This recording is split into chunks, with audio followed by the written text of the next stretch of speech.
사랑하는 하나님, 때로 우리의 마음의 슬픔이 너무 커서 찬양이 나오지 않을 때가 있습니다. 우리 마음을 어루만져 주옵소서. 슬픔이 변하여 기쁨이 되게 하시며 침묵이 변하여 감격의 찬양이 되게 하옵소서. 고통이 변하여 위로의 노래가 되게 하옵소서. 오늘 시인처럼 우리로 주님을 향해 손뼉치며 주님을 찬양하게 하옵소서. 우리 속에 찬양할 이유를 매일 가르치옵소서.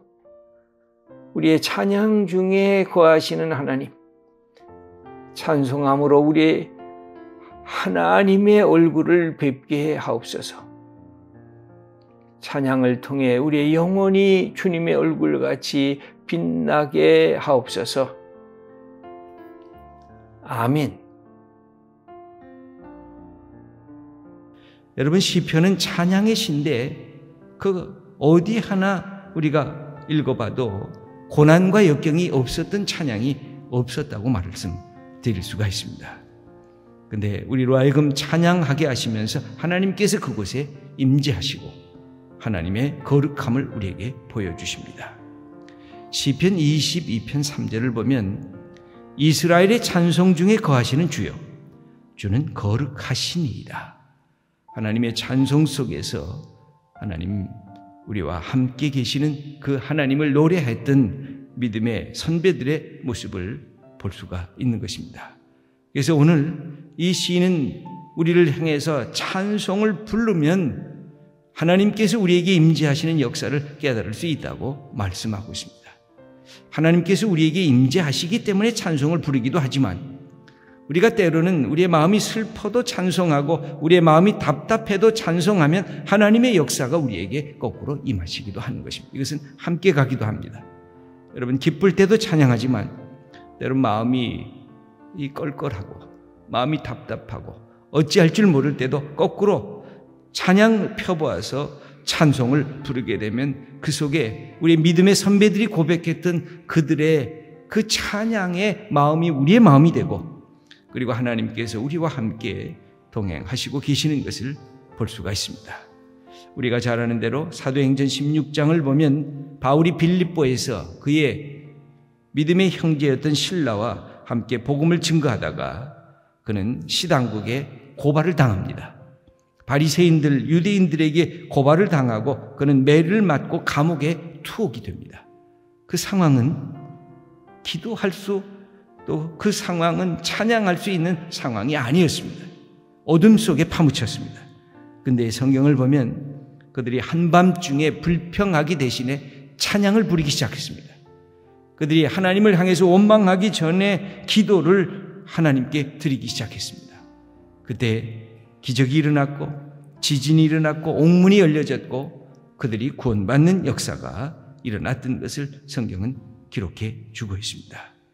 찬양은 우리가 잘 아는 대로 사울 왕이 우울증에 의해서 고통을 받고 있을 때도 그는 다윗을 앞에다가 불러놓고 그 찬양을 부르게 했습니다. 그래서 다윗이 한 일은 사울 왕 앞에서 이 하프를 타면서 찬양, 하나님을 찬양한 것입니다. 그랬더니 악귀가 그에게서 물러갔다. 그래서 정신이 좀 깨끗해졌다. 그런 성경의 표현이 기록이 되어 있습니다. 여러분, 찬양을 잃어버리면 믿음을 잃어버린 것과도 같습니다. 찬양을 잃어버리면 감사를 잊어버린 것과도 같습니다. 찬양을 잃어버리면 하나님께서 우리에게 주신 기쁨을 상실한 것과도 같은 것입니다. 이 찬양은 내가 기쁠 때만이 아니라 내가 슬플 때에도, 내 여건이 다 뻥뻥 뚫릴 때만이 아니라도, 내 환경이 정말 감당하기 어려울 그 위기 속에 있을 때에도 부르는 것이 찬양의 노래인 것입니다. 그러면 거기 한번 6절과 7절 말씀을 먼저 읽어보겠습니다. 찬송하라, 하나님을 찬송하라. 찬송하라, 우리 왕을 찬송하라. 하나님은 온 땅의 왕이심이라. 지혜시로 찬송할지어다. 여기 보면 연속해서 찬양하라, 찬송하라, 노래하라. 우리가 갖고 있는 우리의 모든 것들을 다 올려서 하나님을 찬양하라고 우리에게 가르치고 계십니다. 여기에 찬양하는 대상은 누굴까요? 2절 말씀을 어떤 분을 우리가 찬양해야 되는 것일까요? 2절 말씀을 읽겠습니다. 지존하신 여호와는 두려우시고 온 땅의 큰 왕이 되심이로다. 지존하신 여호와를 높고 높으신 하나님을 찬양하라는 것입니다. 그는 두려우신 분인 것입니다. 하나님 앞에 두렵고 떨림으로 하나님을 찬양하라는 것입니다. 온 땅의 큰 왕이 되신 하나님을 마음껏 찬양하라고 그렇게 말씀하고 있습니다. 그 하나님은 어떤 하나님이실까요? 3절 말씀을 읽겠습니다.